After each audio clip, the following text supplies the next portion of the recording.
السلام عليكم. هذا الفيديو لبعض الإخوة الذي أعتبر تصرفاتهم تصرفات نسوية. والله حقيقة تصرفات نسوية 100%. لماذا نسوية؟ يعني أنا أنشر بعض الفيديوهات، مثلا قصيدة، أبيات شعرية، أي شيء مهما كان، أنا أنشره في اليوتيوب، أنشره في التيك توك، أنشره بأي حساب التواصل الاجتماعي.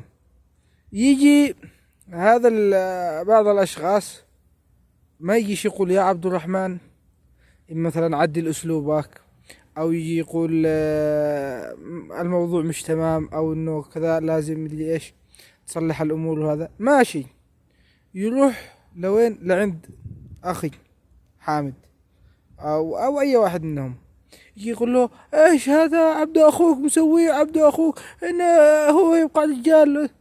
وعلى فكرة الذي يفعل العمل هذا اما يكون حلي ولابس بناطيل ضغط ورقاص بالزوائج، عرفتوا كيف؟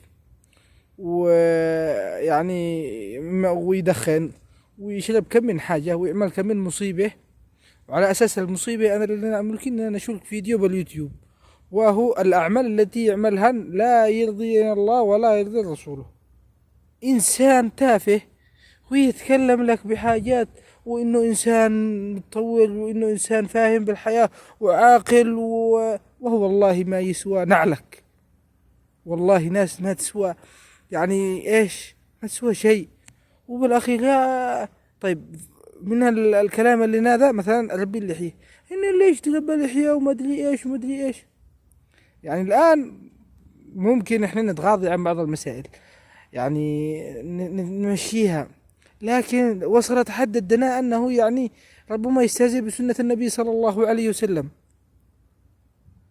أنا أربي لحية، أربي غعشة، أنشر فيديوهات باليوتيوب، أعمل اللي يشتي. أنت يبقى رجال ويجي يقول لي يا عبد الرحمن هذا الشيء غلط، هذا ما مشيك ما. يعني مثلا والله انهم ينشروا مقاطع بالتيك توك من جماعتنا، وهذا يعني رقص مغاني وحاجات مش تمام، والاخير يولي يضحك هي ويعلق. لا نشرك انا حاجة هكذا، يعني قصيدة ولا شيء، يجي يقول لك ايش هذا وما ادري ايش مدري ايش. يعني ناس ازدواجيين، ناس ما عندهم قيمة، ما عندهم كرامة، مدحوسين الضمير. انا يعني ودي اقول كلام اكثر، لكن ألم ترى ايش يقول الشاعر؟ إذا نطق السفيه فلا تجبه فخير من إجابتك السكوت. يعني ناس أعوذ بالله من الشيطان الرجيم يتلى عليهم قول الله تعالى